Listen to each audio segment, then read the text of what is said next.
నమస్తే, నేను Vamshi. Welcome to special drive. ఇక ఉపరాష్ట్రపతి పదవికి జగదీప్ ధన్కర్ అనూహ్య రీతిలో రాజీనామా చేయడంతో ఇప్పుడు ఇక ఆ హాట్ సీట్లోకి ఎవరు వస్తారు అన్న దానిపై దేశవ్యాప్తంగా పెద్ద ఎత్తున చర్చ జరుగుతుంది.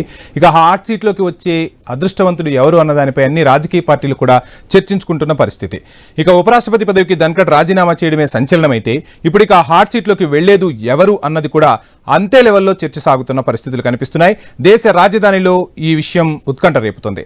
ఇప్పటి వరకు అందుతున్న సమాచారము, చర్చలు మాత్రం బీహార్ సీఎం నితీష్ వైపే వేళ్లు చూపిస్తున్నాయి. త్వరలోనే బీహార్లో అసెంబ్లీ ఎన్నికలు జరగబోతున్నాయి. ఇలాంటి టైంలో అధికార మార్పిడితో పాటు మరోమారు అధికారంలోకి రావాలన్న లక్ష్యంతో ఎన్డీఏ కూటమి వడివడిగా అడుగులు వేస్తోంది. బీహార్లో చాలా కాలంగా నితీష్ సీఎంగా పనిచేస్తున్నారు. ఇప్పుడు అధికారం మార్చి యువరక్తానికి అప్పజెప్పాలన్న ఆలోచనలో కూడా ఉన్నట్టు కనిపిస్తోంది. అందుకే నితీష్ వైపు అందరి దృష్టి పడింది.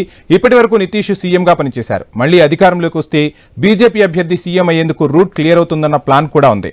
బీజేపీ సీఎం పోస్టు తీసుకుంటే జేడీయూకు డిప్యూటీ సీఎం ఇవ్వచ్చని ప్రచారము ఊపందుకుంది.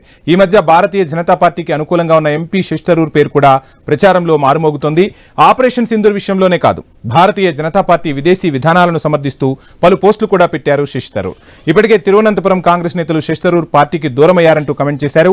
ఈ నేపథ్యంలో శశి థరూర్ కాంగ్రెస్ కు గుడ్ బై చెప్పి భారతీయ జనతా పార్టీలో చేరనున్నట్టు ఊహాగానాలు గుప్పమంటున్నాయి.